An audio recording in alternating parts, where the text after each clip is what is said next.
Hey garden friends, this is Pam, Flower Patch Farmhouse, and today we're potting up the tomatoes. They've gotten a little leggy because I've been busy, that I had seeded or sown the seeds in January 12th. Yes, it's very early to be planting tomato seeds, but I wanted to be able to show you how I do it and then what I do if tomato seedlings get leggy. So here is one that I've already potted up. See that? And this is what it started like. See these? Tall, leggy, and they should have been potted up a little bit sooner. A lot sooner, really. So I'm going to show you exactly what I do. I have the 4-inch pot. A lot of times I'll use those taller pots, but these ones work fine. And I put a little bit of soil in the bottom. A little bit in the bottom. And I think I will move you a little closer so you can see. I think you can see better now, even though my head's chopped off, but it's not my head you want to see. So here is the potting soil in there. And now I'm going to pry out one of these seedlings. Now these are Camp Joy, and then also the other one is Brandy Boy. And how I can tell the difference is Brandy Boy has these, what they're called potato leaf type, and then the Camp Joy has the regular tomato leaf type. So I don't know if you can see that difference, but the potato leaf type is bigger and rounder, and these are more jagged and they're smaller. So hopefully that was clear. Anyways, I'm going to pry them up now. The roots have intertwined pretty well, but that's all right. I just loosen them and then pull them apart. This doesn't harm them at all. It does stress them. And in my last video, I shared with you why stressing them is a good thing. It helps to toughen them up. So I didn't get a whole lot of roots with that one, but that's okay. They will grow along the stem. So I'm putting it in here. I'm putting it in the corner. And then I'm just bowing it down a little. I bow it down where I'm bending gently the stem so that it gets buried under. I'm going to bury it and pull that lower leaf off. And I'm going to continue to bow it down. Now, I'm just bending it slightly. I don't break it. They're very pliable. And then I'm just firming it down. Probably have my arm in the way. We'll do another one. I'll probably get a little bit closer. But you see that? And it will grow upright. Don't worry, once it gets to the light. So, another one. Small amount of soil. I'll put it down here. So maybe you can see me do this a little better. So here I am. Try to get a little bit closer. And I'm just going to pry out another one, pull it apart. I should mark that one I just did. I'm just pulling it gently.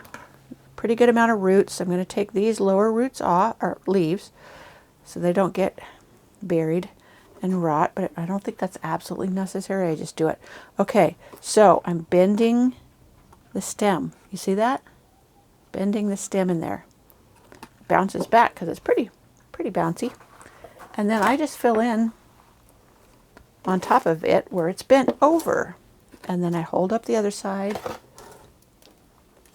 and put some more over there. I don't care that it's over here on the side. It's all good. All of that stem in the pot and under the soil will develop roots. And these will be beautiful, stocky plants. Here's my paint pen. Now that one is definitely one of the Camp Joys. The Camp Joy is not a cherry tomato, but it's about the size of a ping pong ball, which is a great salad size in the summer. Where's the other one? What did I do it? Must be right here. Yeah. Okay, and this was also Camp Joy, because I can tell from the leaves. And these will go back in on my plant rack under lights. During the day, we are getting up to the 60s, very low 60s. So I put them out for an hour or so in the in the bright sunlight because it's not that strong right now. And no matter how good your lights, the sun is always better. So since I can do it and it helps them to be stockier, then I put them out. Okay, this one also looks to be a Camp Joy. And that one, the stem is a little bit tougher, so I've got to be extra careful with it. And when I mean tougher, I mean it's stiffer. So I'm going to have to be careful burying it. Sorry, I'm probably getting my hands totally in the way. And it's wanting to spring back up. I could have buried it a little bit deeper, and I think I will. I'm going to pull off this other lower leaf, and I'm going to hold it down, and I'm going to bury it because I want these to be stockier. And they do. They'll spring right up. Camp Joy.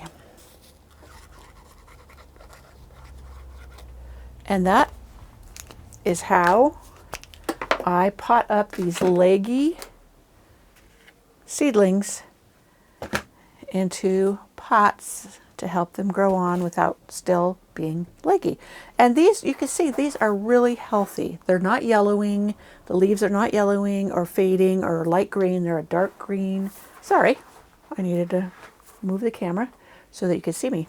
Anyways, I've been feeding them with the Agro Thrive multi-purpose fertilizer. It is an organic liquid, and what I love about it is it feeds the soil, not just the plant. But they've been doing beautifully on my plant rack, and as you can see, I planted them the 12th. Today is the 4th of February.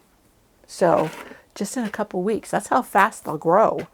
And like I said, I planted them early so I could show you how it's done, not necessarily so that you could start super early. I wanted to tell you, I've been reading online. People are saying, don't start, if you're in zones 5 and 6, don't start your tomato seedlings yet.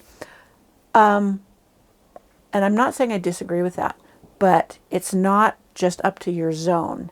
It has to do with your last frost date.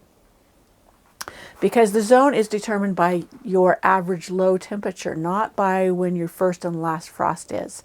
And I'm in zone 8. Well, another garden person on, or several actually, on Instagram and Facebook, they're in zones 5 and 6.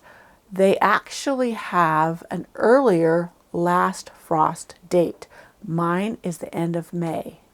Theirs is middle or the end of April. You would think, being a zone 5 or 6, where I'm an 8, that their last frost date would be after mine. That's not the case. That's not how zoning works. So don't go or garden by zone. That only tells you if a plant will survive the lowest temperatures you get in your area. Not when you should plant, not, when you're going to have your first or last frost, none of that. So don't go by zones for those things. Zoning is a limited amount of information that you need to have as far as your garden.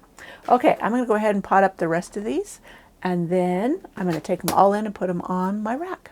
So I hope you enjoyed this little helpful hint on potting up tomatoes that have gotten leggy, and you'll try to give growing tomatoes a try. So for me, the best time probably to start these would have been like the 1st of March. Yes, that is like 12 weeks before, but as I said, I like an earlier start on mine, and I know how to do it. So I have really stocky, healthy plants, as well as I can have my little greenhouse that by April-ish, I could probably put them out here, even though it's a little on the cooler side.